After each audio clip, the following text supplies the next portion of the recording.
I'll make an assumption that not many in here have heard of TWI, so I'll just give you a quick introduction. So we are, I believe, one of the world's largest research and technology organisations for materials joining technology. So depending on how you got here today, you'll almost certainly come across something we've been involved in.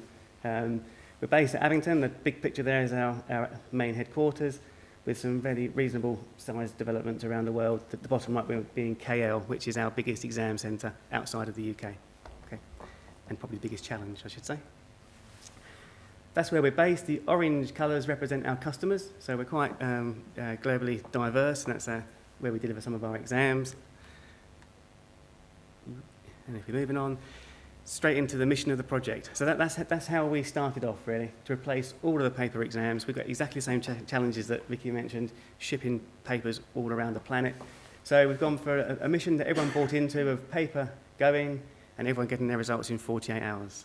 Okay, so that was quite a big statement to make. We're not quite 10 weeks, but not far short, as you'll see in a few minutes. A similar approach to we've seen already today. Usual stuff, get the board level support, get the funding, etc. and so on. But a real focus for us was around the business appetite. We wanted the business to own this. Okay, so we were going to invest in a big project. We were not going to let them take all the paper exams and fold it into a new system. Okay, so we bought in, hopefully got them into that very early on. But the system would be good, but they've got to change. Okay, so I'm actually a business analyst by background, so I'm not an education expert. So, and that's the map of the whole project, really. Okay, so Surpass is a component in a bigger project. Okay, so there's three things in here. If you can see, there's a TMS, an EMS, and an LMS labelled for us internally. So training, booking, TMS, E for exams, L for learning. Hopefully integrated together and then presenting quite a nice straightforward view for the customers at the portal at the top. So a big project. I think we anticipated it would take us 3 years to do that, and we're coming towards the end of that now. Okay, so a little bit of the position at the start of play. So we do about 20,000 exams a year across 40 countries. 4 to 6 weeks is your expected sort of results period, really. The business target was 21 days, but that's not often achievable. And because of the global aspect, we spend over £100,000 a year shipping exam papers to ourselves. So it's quite easy getting support from the board when you start talking around some of those figures. Some of the challenges for us, our exams lead into a certification scheme, which is effectively a license to work. So if you're underwater welding, or if you're welding inspection on big plants, those are your licenses to work. So there's big money to be had for the right roles there. So it brings with it things like fraud and those sorts of things, cheating, etc., and so on. So a big challenge for us. Paper-based exams didn't really help with some of those issues. And there's the ambition, which is to get the results in 48 hours, and I think the rest looks after itself, really. So, and hopefully get some resource efficiencies. It doesn't mean we're going to lose people, but just change the roles and shape them within the company. So that's where we were at the start. And this is the typical exam journey at the start of our project. So I've picked on an example of Kuala Lumpur. So we do a significant part of our business in Southeast Asia. So we would take the paper-based exam in Kuala Lumpur. We would, gone too fast there. We would put it on the aeroplane and ship it over to the UK. We would receive it, do the admin tasks in the UK office, allocate it to a qualified professional. So you need to be a very senior engineer to mark these exam papers. It can't be anybody, so that's a process that goes on there. Print the results. Again, admin process, checked by the chief examiner to make sure everything's in place. Back on the jumbo, back out to KL, and then sent out to the candidate.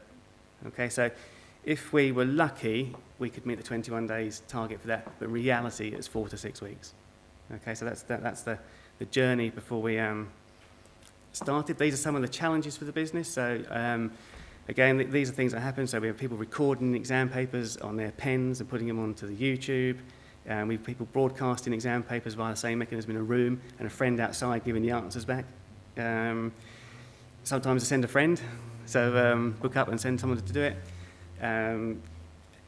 Opportunities for corruption is a bit controversial, but in the Far East there are opportunities for corruption. And then if you go on to any of the sort of content media sharing sites, you'll find our exams, course notes, and everything everywhere.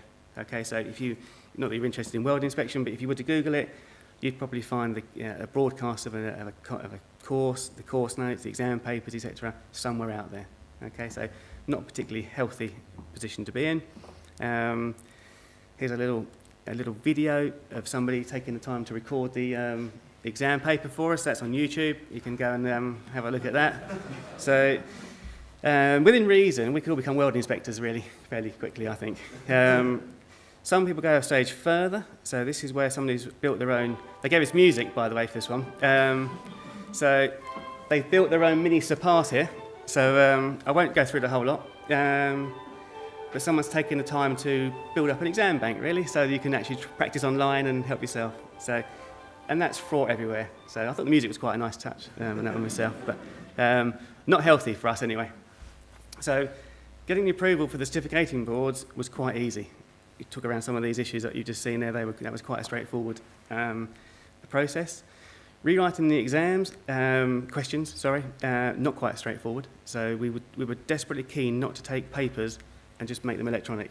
So big team of people rewriting the exams, that has taken a long time. So I'm not going to underestimate that. I'm not quite sure where the 3,000 part came from, apart from the business director for training exams was under the impression that if you could remember the answers for 3,000 exams, then you deserve a certificate. So that was, I'm sure there's more science behind it. Developing new roles for people in the business, that's been quite a challenge for us as well. So we've had this business is about 25, 30 years old. It hasn't changed.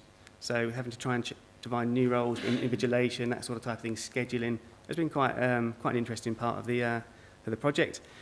And then setting up the dedicated exam room. So there's, I think 80% of our exams happen at a big main office. So that's quite a good starting point. But it also brings costs with it as well. So there's the hardware challenges, but we're over some of these. These are some of the exam rooms. This one's in Kuala Lumpur. There's, I think, two channels in that room there. That's there as a permanent exam room.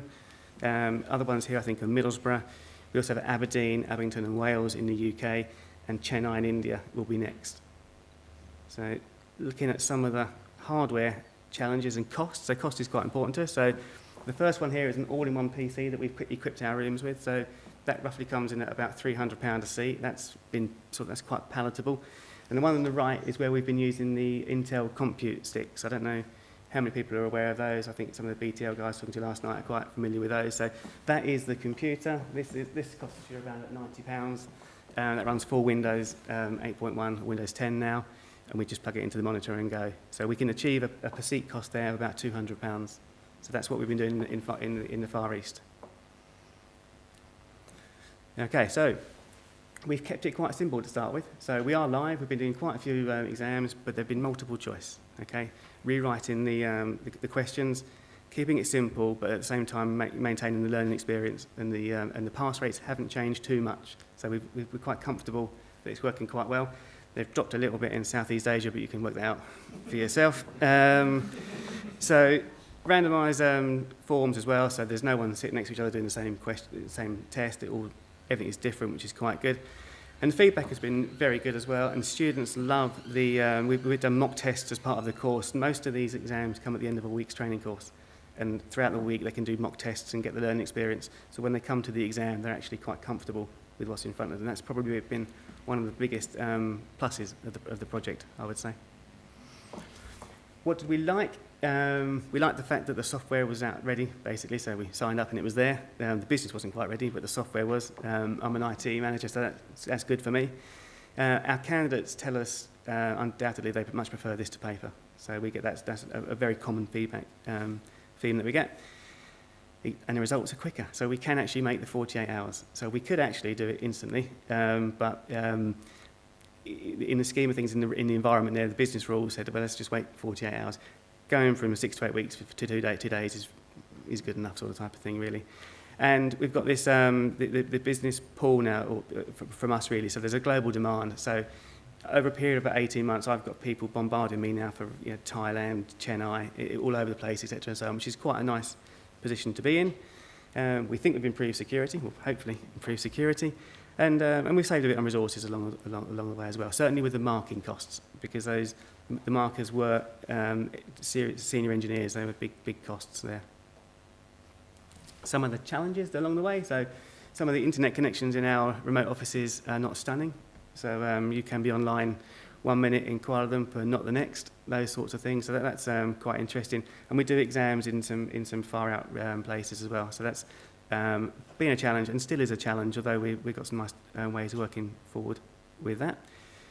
I mentioned changing the roles. That's been quite difficult for us to get the business to understand that there's new roles to be had. So it's not business as usual for everybody. You're a scheduler and an invigilator. Things change. That's taken us a long time. So we're there now, I think. And I've seen recently some new adverts for staff roles, etc., and so on. So we're making progress with that one. Translating the old exam structures. I think Vicky mentioned it. We've been doing paper exams for 30 years, so it's not a 5-minute job to do that. But we're making comfortable progress with that one, I think. Hardware we touched on. It's still not an issue, but it's still a demand of an IT budget. So this week alone, I've had requests for next year for about 60 PCs to set up another 2 exam things. So somewhere along the line, you have to do some priority around that. And then the only real issue we've had with software along the way, really, is when there's an update to Surpass that we don't know about. So in the UK, it doesn't really cause us too much grief.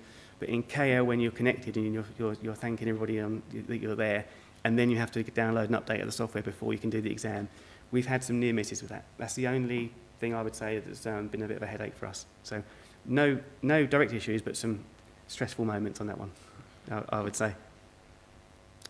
So where are we here? So this is an update of our exam journey now, and this is quite real for the welding inspection exams that we're talking about. So certainly in the KL, all the exams take place in Surpass.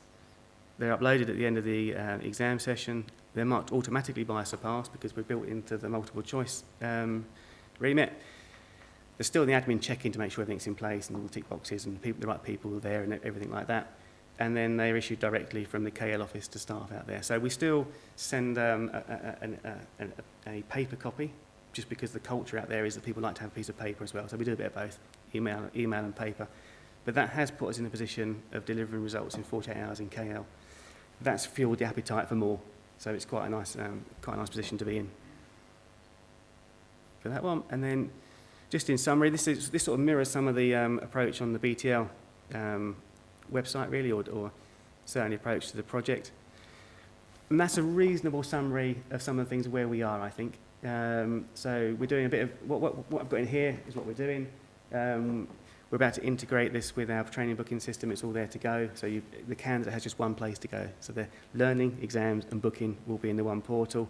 We have one key program, which is the welding inspection. That's the biggest part of our business, but we've still got quite a lot to do. And the bottom part here is our to-do list, really. So we've got 4 further programs to develop. We're looking at other options for delivering things. I'm determined to make the Raspberry Pi do something. I'm not quite sure what, but we've got some hope with that. And some places we're actually going to use Surface Pro, so we're going to go to one extreme to the other because we can actually double them up with some of our technical equipment as well. So it's a way of meeting other business needs at the same times, really. We'd like to broaden the question types. We'd like to get some exciting questions in there, maybe some modelling. Some of our exams, we still ship samples around the world, so big chunks of metal going around. So we'd like to try and do a bit more with that if we can. Reporting is pretty much in hand, really. And I think that the results, we email customers now anyway with the results, so that's okay. And then the next venues for me will be India and all being well, Dubai, and then Thailand as well. So that's the end of my slides, really, and that's sort of the position of where we're at, really, if that helps.